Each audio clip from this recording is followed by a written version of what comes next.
going on, everyone? Timothy, at Time and Refinement. Jess, thanks again for coming on today. Appreciate it. We did want to discuss diet today. Um, we spoke about that previously, slightly, not really on the last podcast, but I do want to talk about diet today. So give us some tips, tricks, things that you've learned because you're definitely into health and all that stuff. So I'd love to hear thoughts and opinions, and I'm sure the audience would as well. Okay, so let's start controversial. I have controversial opinions on sugar consumption. I've thought in the past that sugar is always bad, it's inflammatory, there's basically no reason to eat it. But the fact of the matter is that glucose is a primary source of fuel. Now, whether or not it's the best source of fuel is up for debate, but the fact of the matter is that it is a source of fuel. Yes, ketones work, but it's important to note that not everyone responds to ketosis well. And then even further than that, not everyone responds to carnivore well. A lot of people can develop fatty liver disease. Again, usually they attribute fatty liver disease to alcohol consumption and sugar and carbs, but it's nuanced. I hate to say like it's so nuanced, but it is. So So let me interrupt here just for a second. So sugar consumption. I don't know if I agree with you. I mean, I as far as the fruit juice goes, I think that's kind of a hack. We're also not trying to like delve into just one thing. I do want to talk specifically about just diet in general, not necessarily sugar. But is there does sugar get a bad rap? Like actual cane sugar, does cane sugar get a bad rap? yeah, I think so. I mean, if you're looking at a sugar cane, which is naturally grown, usually in olden times, the sugar cane, the actual, I guess it's called the hull or the husk of it, would often be removed, and then the sugar crystals would be, refined down to the smallest particle, and then that's where you're not getting the right amount of like nutrition versus sugar, because there is some nutrition in the actual hull itself, or husk. I don't know what it's called, but you know what I'm talking about. I do. And so we did fairly quickly, we went from regular sugar to high fructose corn syrup and a lot of different Yeah. drinks, foods, even our breads have corn syrup versus just regular sugar or even honey or maple syrup. Obviously, honey maple syrup is going to be the best, I would say, because it's natural. It's still going to spike your glucose per se, but I think that's just Spike your insulin. Yeah. insulin. That's what I mean. Yeah. Yeah, it's just going to happen, right? Like when you have something sugary or sweet, it's just going to happen. Like when people say, "I eat an apple," well, my insulin went high. Well, it's Yeah. like, is that even a bad thing? That's what's supposed to happen. Yeah. An Right. insulin spike isn't always indicative of a bad thing. Right. Yeah. It's just your body's natural response. I mean, if you think about a wilderness situation where you're foraging and hunting, if you came across a pot of honey and you were able to get it away from the bees, you would probably eat the whole thing if you could, and then your insulin would spike. But that's just how it Are you works. about to philosophize honey on us right now? Is that No, exactly what's going to happen? no. Um, what is a good all around diet look like for you? Like what? Excuse me. Day to day, what if you could have a perfect diet right now? What would you what would you eat? They And is that say something that you're still kind of figuring out? I suppose. it is.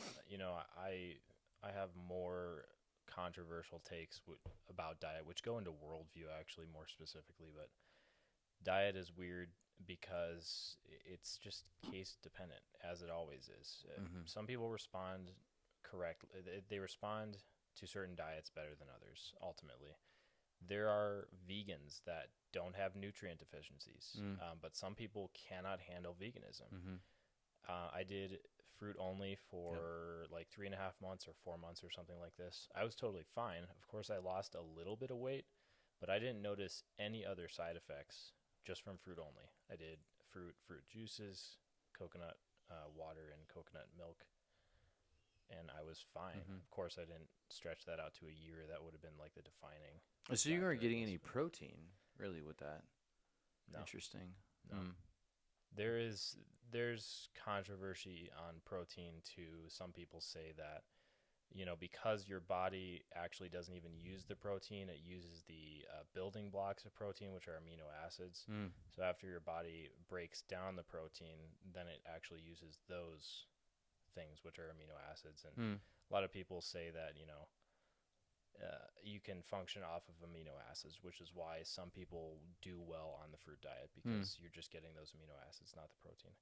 Because your body doesn't even use the protein. It has to break it down before it can even be used on a cellular level, which is interesting. Yeah, no, that makes sense. I was talking to a friend of mine. I was talking to Ryan the other day when I was walking with him, and we were talking about New Year's resolutions and all that stuff, of course. And I told him that, in my opinion, diet is cringe.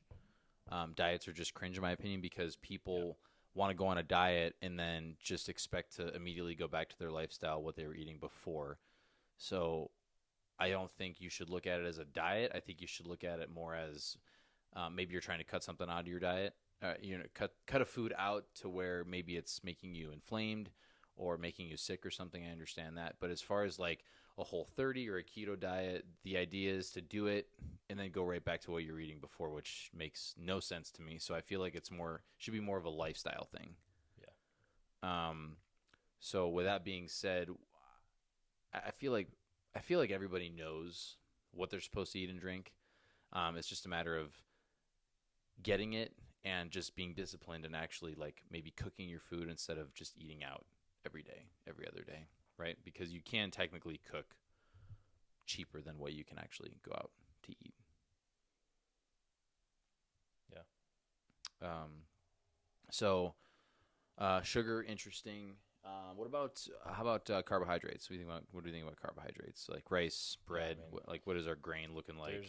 They're kind of one and the same at a certain point, I guess. They all come down to glucose, which is like a primary fuel source, which burns fast and is efficient, but burns quick. There's different forms of carbohydrates which are like better and worse. Like if you're gonna have carbohydrates, you have to stay away from gluten. Is what some people say is the bad thing about carbohydrates, is because gluten is like this thing that's hard for your body to break down, and then that just causes gut issues. So if you're going to have pasta or bread, it's kind of, it's a weird thing. But there's also the whole thing of like the whole Sue Becker bread.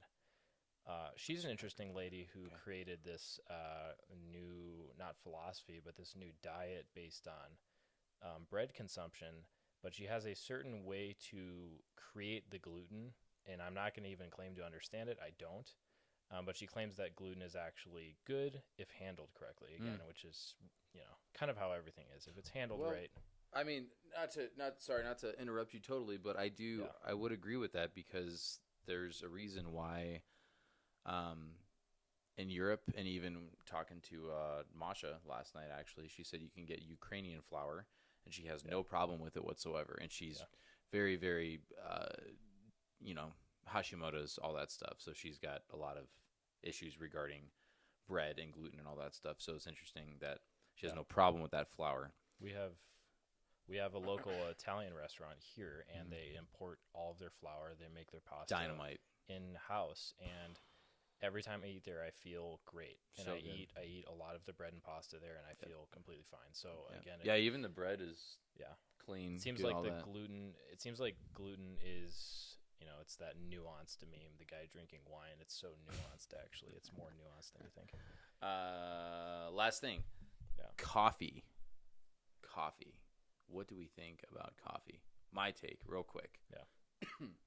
The past couple weeks, I've noticed just that stomach pain that I had last year came back, and it just kind of came. Not necessarily a vengeance, but it was when I drank coffee. I don't know if the coffee's bad. I don't know if it's old. I don't know if it's just the coffee in general. Maybe it's messing with my liver and my stomach. I have no idea. Today I didn't have any coffee. I was dragging, obviously, but didn't feel bad. Stomach was great. So I'm not sure. Okay, here's a legendary coffee tip. Everyone knows about the baking soda thing, right? But the problem is that if you add too much baking soda, you'll taste it in the coffee, and it's going to throw off the actual taste of the coffee. So what you do instead, which I've just recently been doing, is take a vegetable glycerin capsule, like an empty one, fill it with baking soda so that you're getting like 2 to 3 times the amount of baking soda. Take that before your coffee, and no side effects, no gut issues. So I think that is. Has that been helping? Has that been helping you as far as like the crashes and actually feeling a little better, or? I don't know about the crashes or anything. I'm still testing like the whole headache thing to see if that's a gut related. In Eastern medicine, they say the headaches are gut related issues. So when you drink coffee and it throws out your gut, then you get headaches from that. So Interesting. I'm testing the baking soda thing to see if that actually works. Bringing the acid down to a neutral level. Fascinating. Yeah. So. Yeah, I mean, I think if you're gonna drink coffee, in my opinion, just make it yourself or get something decent. You don't need that Dutch Bros Starbucks sugary stuff. I think that's just going to completely mess with your just everything. Like make sure it's organic. That's going to be the biggest thing. You should under no circumstances ever be drinking non-organic coffee. That's that's double bad. Well, coffee's one of the most sprayed. It's the highest sprayed crop of all time. Pesticides. Yeah. Interesting. Yeah, that makes sense. Even over bread. Yeah. Even over wheat. Yeah. And corn. I think so. Yeah. It's either top 3 or top 1. I'm pretty sure it's top 1, but yeah, we'll have to fact check. Someone fact check that for us. Someone fact check it. Yeah. You could go down the rabbit hole with this stuff, and we could talk about diet for another 2 hours. Honestly, questions and what I've learned and fasting and all this stuff. But I think we know. I think we all know what we need to do. I mean, you know what? Do what your body responds well to. That is the biggest thing. Don't let anyone. Bag of Doritos. Is that? Well, I mean, in a way, mind over matter. Really, at the end of the day, it is what your body responds well to, and you'll know if Doritos are not good for you if you eat those for a long time and you start seeing negative effects from it. So your body will respond. Just let it. True. Awesome. Yeah.